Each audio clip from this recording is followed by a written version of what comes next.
എനിക്ക് പറയാനുള്ളത് ദൈവം എപ്പോഴും സത്യത്തിൻ്റെ കൂടെയാണ്.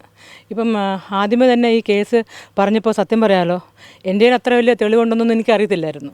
പക്ഷേ SIT നമ്മുടെ പൂങ്കുഴലി മാഡവും പൂങ്കുഴലി മാഡവും നമ്മുടെ അമിത പേര് പറഞ്ഞു ബീന ബേഗമോ മാഡം, പിന്നെ ആനി ശിവൻ, ഇവരെല്ലാവരും വന്ന് നമ്മുടെ DYSP ജയകൃഷ്ണൻ സാറൊക്കെ ആദ്യമേ പറഞ്ഞൊരു വാക്കെന്താണെന്നറിയോ, ഒരു കാരണവശാലും യൂട്യൂബിൽ നോക്കരുത്, യൂട്യൂബിൻ്റെ കൂടെ ഞങ്ങളുണ്ട്, ഒരു കാരണവശാലും തളരരുത്. അപ്പോൾ ഞാൻ ഇതെന്താ ഇങ്ങനെ പറയാം, നമുക്കറിയില്ലല്ലോ. പക്ഷേ അത് കഴിഞ്ഞിട്ട് SITയുടെ ആ ഒരു അത്യുജ്വലമായിട്ടൊരു ഇൻവെസ്റ്റിഗേഷൻ ഇല്ലേ, ഇത് കണ്ടപ്പോൾ ഞാൻ വിചാരിച്ചേ ഇനി ഞാനാണോ പ്രതി, നമുക്കങ്ങനെ തോന്നും. ഇപ്പോൾ ഒരു പ്രശ്നം വരുമ്പോൾ കള്ളം പെട്ടെന്ന് പ്രചരിപ്പിക്കും. അപ്പോൾ അതുകൊണ്ട് ഒരിക്കലും തളരാൻ പാടില്ല. അതുപോലെ തന്നെ പോലീസുകാരുടെ നമ്മുടെ കൂടെയാണ് സത്യമെങ്കിൽ നമ്മൾ പോലീസുകാരോടെ കട്ടൊക്കെ നിൽക്കുക, അവർ നമ്മളെ ചേർത്ത് പിടിക്കും. അപ്പോൾ നമ്മൾ അവരോട് മാക്സിമം സഹകരിക്കുക. ആദ്യം എനിക്ക് ഇച്ചിരിയൊക്കെ വിഷമമുണ്ടായി, അങ്ങനെ തോന്നിയായിരുന്നു. പക്ഷേ അവർ കംപ്ലീറ്റ്, അതായത് 2008-09 ഇൻസിഡൻറ്റ് നടന്നത്. അപ്പോൾ ഉണ്ടായിരുന്ന എൻ്റെ ഒരു ഹോട്ട് മെയിലായിരുന്നു, അതിൻ്റെ പാസ്വേഡ് പോലും എനിക്കറിയത്തില്ലായിരുന്നു. മിനു കുര്യൻ Gmail നിൽക്കുകയായിരുന്നു, അതിൻ്റെ ഒന്നും പാസ്വേഡ് എനിക്കറിയില്ലായിരുന്നു. പക്ഷേ ഞാൻ SIT ടീമിൻ്റെ ആ ഉഗ്രനായിട്ടുള്ള ഇൻവെസ്റ്റിഗേഷൻ ഉണ്ടല്ലോ, അവർ 2006 തൊട്ടുള്ളതാണോ ഞാൻ ജനിക്കുന്നതിന് മുമ്പുള്ളതാണോ എല്ലാം അവരെടുത്തു, റിട്രീവ് ചെയ്തെടുത്തു, എല്ലാം എടുത്തു. അതുപോലെ തന്നെ എനിക്കൊരു കാര്യം മെയിനായിട്ട് എനിക്ക് സമൂഹത്തിനോട് പറയാനുള്ളത്, നമ്മൾ ആരെങ്കിലും ഒരു തന്ത്രം നമ്മൾ ഒരാൾക്കെതിരെ മെനയുവാണെങ്കിൽ ദൈവം ആ തന്ത്രം കൊണ്ട് തന്നെ അവരെ കുരുക്കും എന്നതിനുള്ള ഒരു ഉദാഹരണം എന്താണെന്ന് വെച്ചാൽ, മുകേഷ് ഏട്ടൻ പറഞ്ഞു ഞാൻ മുകേഷ് ഏട്ടനെ ബ്ലാക്ക് മെയിൽ ചെയ്തെന്ന്. അങ്ങനെ ഒരു സംഭവത്തെക്കുറിച്ച് എനിക്ക് അറിയത്തില്ലായിരുന്നു. കാശ് ചോദിച്ചു, ശരിയാണ്, കാശ് ചോദിച്ചതിനെക്കുറിച്ച് ഞാൻ തന്നെയാണ് പറഞ്ഞത്, അങ്ങനെയാണ് എല്ലാവരും അറിയുന്നത്.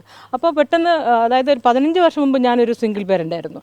അപ്പോൾ എനിക്ക് പെട്ടെന്ന് കുട്ടിക്ക് 40,000 രൂപ കെട്ടണം, 25 രൂപ ഷോർട്ടേജ് ഉണ്ടായിരുന്നു. ആ സമയത്ത് മുകേഷ് ഏട്ടൻ്റെ ഫോൺ വരുന്നു, എന്തടേ ഒരു ഫോണൊന്നും ഇല്ലല്ലോ. ഞാൻ പറഞ്ഞു ഇല്ല, ഞാൻ കുറച്ച് ടെൻഷനിലാണ്, ഒരു 25,000 മറക്കാണ്ടാവും. അതെനിക്ക് ഇപ്പോഴും ഞാൻ എല്ലാവരോടും പറയും, എനിക്കൊരു നാണക്കേടും തോന്നുന്നില്ല. ഒരു ഹെൽപ്പ് ഞാൻ ചോദിച്ചത് ശരിയാണ്. പക്ഷേ ഇദ്ദേഹത്തിന് ബ്ലാക്ക് മെയിൽ ചെയ്തു. അപ്പോൾ 25,000 എങ്ങനെയാണ് ബ്ലാക്ക് മെയിൽ ആവുന്നത്? അപ്പോൾ ഇദ്ദേഹം പറഞ്ഞപ്പോഴത്തേക്കും ഇതെല്ലാം നമ്മുടെ SIT ടീം എൻ്റെ ഫോണിൽ നിന്ന്, ഞാൻ പോലും അറിഞ്ഞില്ല, ഈ മുകേഷ് ചേട്ടനോ മറ്റുള്ള ഇമെയിലും ഇതെല്ലാം അവർ റിട്രീവ് ചെയ്തെടുത്തു. അതിനകത്തുണ്ട് ഞാൻ ചെയ്ത മെസ്സേജുകളും എല്ലാം. അപ്പോൾ ഇത് കേസ് നടന്നുകൊണ്ടിരിക്കുകയാണ്, ഞാൻ എല്ലാം തുറന്നു പറയുന്നില്ല, എല്ലാം SIT ടീം എല്ലാം, കാരണം ഞാൻ അവരോട് കംപ്ലീറ്റ് സഹകരിച്ചത് കൊണ്ട് അവരെല്ലാം എൻ്റെ ഇമെയിലിൽ നിന്നും വാട്സപ്പ് ചാറ്റിൽ നിന്നും പലതും അവർ എടുത്തിട്ടുണ്ട്, എല്ലാ തെളിവുകളും കിട്ടി. പക്ഷേ എനിക്ക് അദ്ദേഹം ഒരു MLA ആയതുകൊണ്ട് ഒരിക്കലും എനിക്ക് നീതി കിട്ടുമെന്ന് എനിക്ക് ഒരിക്കലും ഞാൻ വിചാരിച്ചില്ല. അത് ചിലപ്പം ഇൻഫ്ലുവൻസ് കാരണം അതങ്ങനെ അങ്ങ് പോകും. പിന്നെ എല്ലാവരും കമൻസൊക്കെ ഇടുന്നുണ്ടല്ലോ, ചുമ്മാ അങ്ങനെ. പക്ഷേ ഇപ്പോൾ എനിക്ക് വളരെ ഈ അവസരത്തിൽ SITയോടും ഗവൺമെൻറ്റിനോടും ഞാൻ വളരെയധികം നന്ദി രേഖപ്പെടുത്തുകയാണ്. കാരണം അവരുടെ അത്യുജ്വലമായിട്ടുള്ള, കാരണം പൂങ്കുഴലി മാഡത്തിനൊക്കെ 2 വയസ്സോ 3 വയസ്സുള്ള കുട്ടീനെയൊക്കെ ഇട്ടിട്ടാണ് തിരുവനന്തപുരത്താക്കിയിട്ടാണ് ആ മാഡമൊക്കെ ഇവിടെ വന്നിരുന്ന് രാത്രി 2 മണി വരെയൊക്കെ എൻ്റെ വീട്ടിൽ വന്നിരുന്ന കമ്പ്യൂട്ടറും എല്ലാം അവർ നോക്കി, എല്ലാം എടുത്തിട്ട്, കാരണം അത്രത്തോളം അവർ വളരെ സിൻസിയറായിട്ട് ഈ ജസ്റ്റിസിന് വേണ്ടി. എനിക്കത്രേ പറയാനുള്ളൂ. നമുക്കൊക്കെ ഒരു പ്രശ്നം ഉണ്ടാകുമ്പോൾ നമ്മുടെ കൂടെയാണ് സത്യമെങ്കിൽ തീർച്ചയായിട്ടും നമ്മൾ പോലീസുകാരോടെ തന്നെ നിൽക്കുക, അന്വേഷണത്തിൻ്റെ കൂടെ നിൽക്കുക, അവർ നമ്മളെ ചേർത്ത് പിടിക്കും, അവർ നമ്മളെ കൈവിടത്തില്ല.